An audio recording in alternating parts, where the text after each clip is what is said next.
The Lord be with you. And with your spirit. Reading from the Holy Gospel according to John. Glory to you, O Lord. A man named John was sent from God. He came for testimony to testify to the light, so that all might believe through him. He was not the light, but came to testify to the light. And this is the testimony of John. When the Jews from Jerusalem sent priests and Levites to him to ask him, "Who are you?" he admitted that and did not deny it, but admitted, "I am not Christ." So they asked him, "What are you then? Are you Elijah?" And he said, "I am not." "Are you the prophet?" He answered, "No." So they said to him, "Who are you?"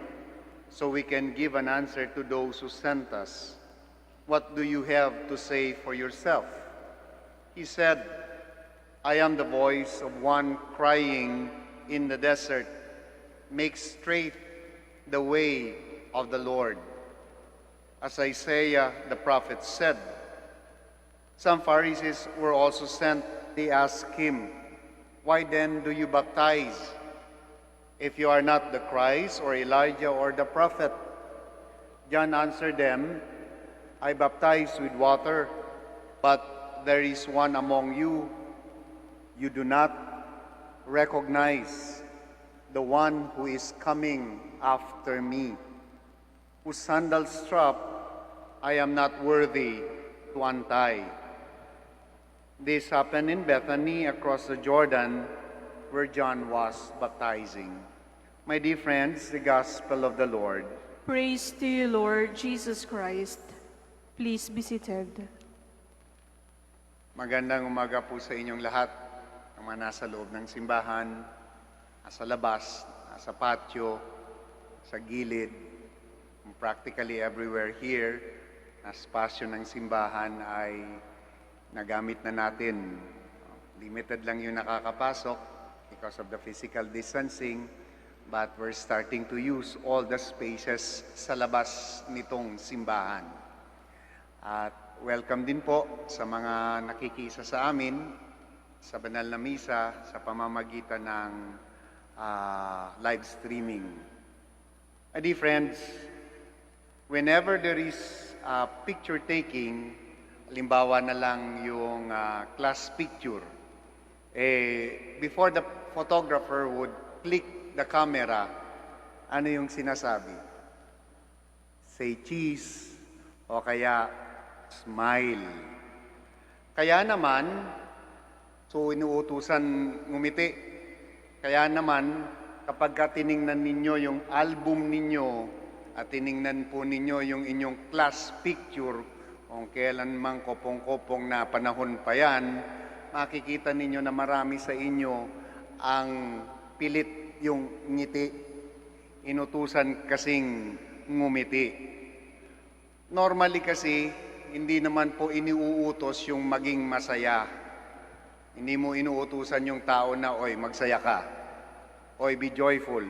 Oy, be happy." No. Joy and happiness is something that is spontaneous. It comes from within at may dahilan. It is almost impossible na sumaya genuinely at maging joyful na authentic kapag ka inutusan ka na magsaya at maging joyful. No, it has to be something that comes from within. And there has to be an experience that will be a reason para maging masaya, para maging joyful. Halimbawa, maraming magulang dito, ang saya ng mga parents sa tuwing sasapit yung Pasko ay yung makompleto yung pamilya, di ba? O kaya yung masigurado na yung mga anak ay nasa magandang at maayos na kalagayan. Yan ang joy ng pamilya. Any honest to goodness public servant, ang tuwa at saya ngayong Pasko ay yung makita yung constituent niya na nag-i-improve yung buhay. umaangat ng kaunti, naiaangat sa hikahos ng kanyang kalagayan. Yun yung tuwa. Kapag ka naman ikaw ay isang guro, ang joy mo, ang usually ay yung makita yung at malaman ang iyong estudyante ay natututo in spite of and despite of the difficult circumstances na kinalalagyan ngayon. Kahit na medyo mali-mali yung ibang laman ng module, kahit na ang hirap kunin yung module sa school at ibalik, yung isang teacher ay natutuwa. Yun yung joy at fulfillment niya pagka nalalaman niya na, uy, natututo pa rin ang aking mga estudyante.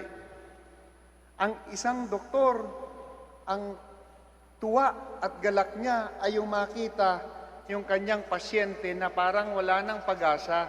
And then suddenly, found out, uy, gumagaling. May kanya-kanya tayong dahilan and authentic reason para maging masaya at para matuwa. Kapag ganoon, the joy is authentic. The joy is spontaneous. Hindi inuutos ang matuwa at maging masaya. My dear friends, this is true even during this pandemic.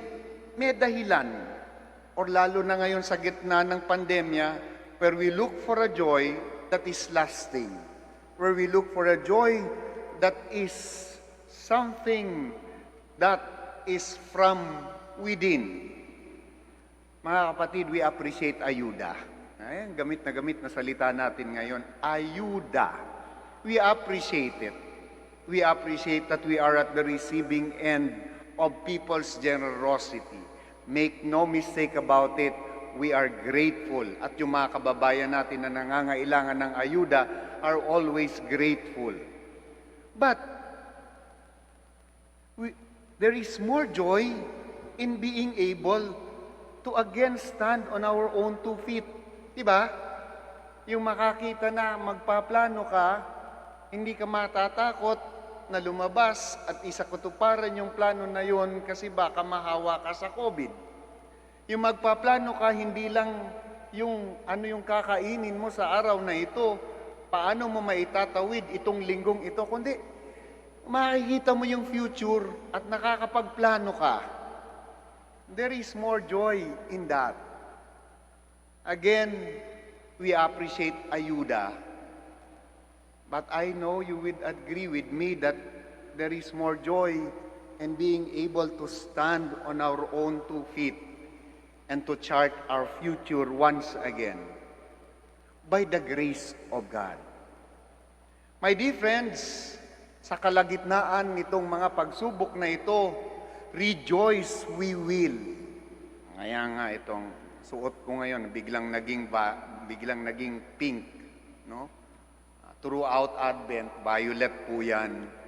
But at some point, yung Gaudete Sunday, nagpapalit ng kulay. Gusto ni Father pink naman. Hindi ho. Hindi po kaarte. Hindi po ito kaartehan lang. There is a reason for this. And the reason is that it reminds us na sa kalagitnaan nitong mga pagsubok na ito, there is a break to remind us that there is reason to be joyful.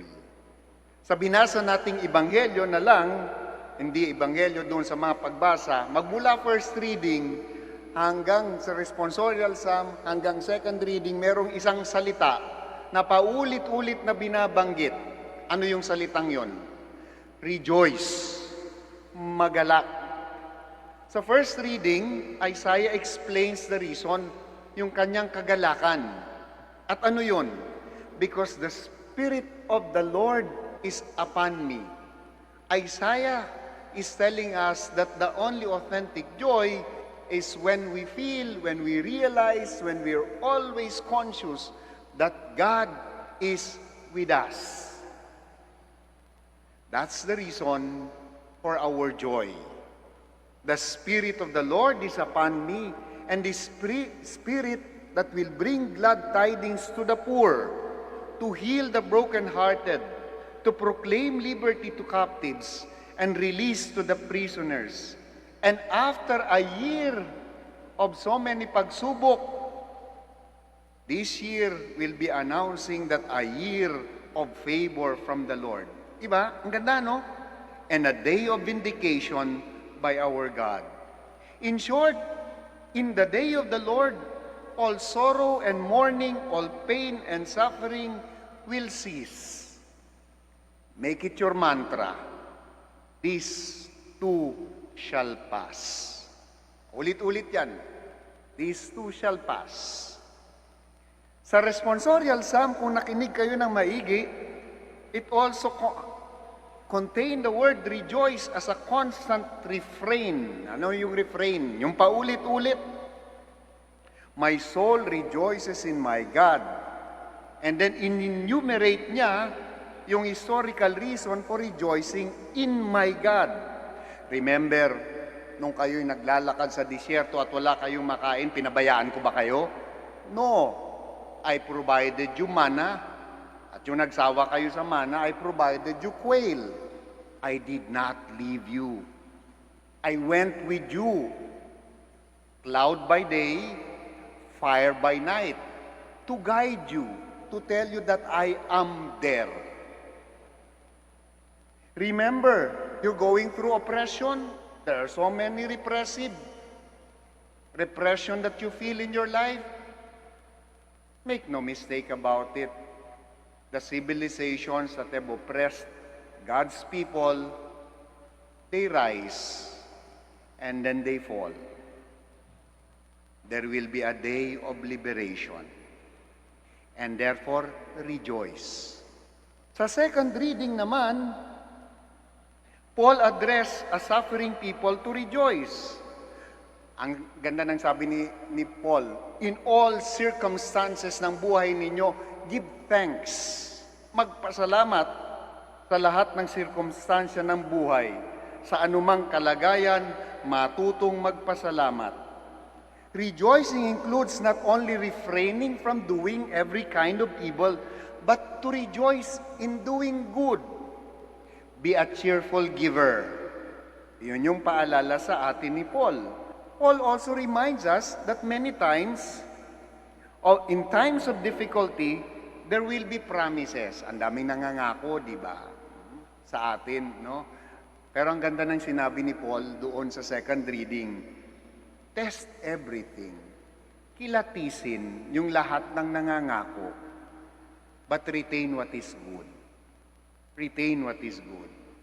More importantly, remember always that the one who calls you is faithful and he will accomplish all his promises.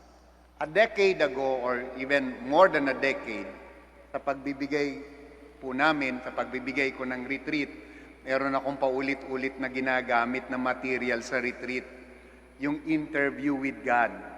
Ginawa po siyang screensaver. It's an interview between man and God. There was a time wherein nagpaunlak ng interview ang ating Diyos at maraming tinanong at marami ring sagot yung ating Diyos. And then towards the end of the interview, the interviewer asked God one last question. Is there anything else you would like your children to know and to remember? And then God smiled. And then what he said is this: just remember that I am with you always.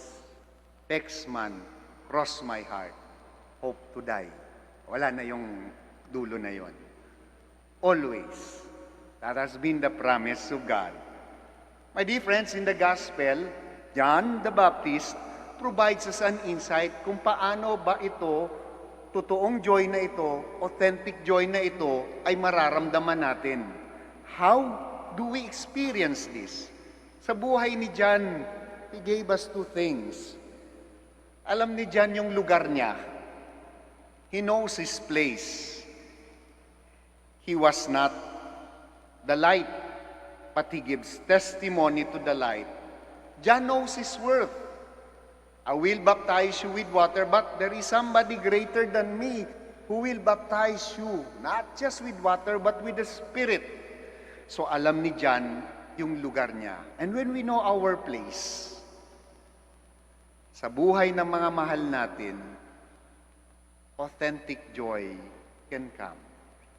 And when we know and remember our place before God, happiness is not far away. Pangalawa, John knows his role, and he played the role to perfection. Naputulan pa nga siya ng liig because he played this role to perfection. And John said, I am the voice crying in the wilderness, make straight the way of the Lord. Yun lang po yung role niya, sabi ni John. Parang orchestra yan. Iba-ibang instrumento, iba-ibang tunog. Merong first clarinet, merong second clarinet.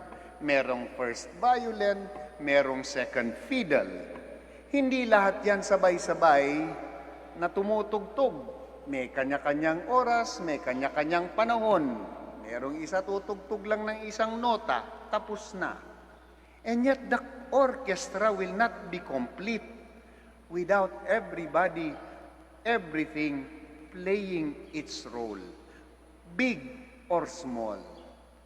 And John the Baptist knew his role, and he played it to perfection. And that was his joy, to announce the Lord. So my dear friends, what's your joy? What's the reason for your happiness? What may be the cause for something that is authentic? And hopefully it will always be because we have encountered God, and that's the reason why we are happy and we are joyful. Today is Gaudete Sunday. This is a break, as I have said, from the penitential character of Advent. We pause and allowed to rejoice, pero hindi pa rin buo. Wala ngang gloria, di ba, no? Para pagdating ng Pasko, yung gloria na kakantahin natin, talagang grand. Sapagkat the reason for rejoicing is again with us. Ito'y break lang, telling you to rejoice because the reason for our authentic joy is very near at hand. We pray in our Mass today that you experience the reason for authentic joys in this season of Christmas na kakaiba. Kakaiba, pero may dahilan pa rin para magsaya. At my dear friends, pagdating ng Pasko, may picture taking tayo lahat. At sana, kahit hindi sabihin ng photographer na smile o cheese, it will be something spontaneous for us to smile. Why? Because the joy is something that comes from within.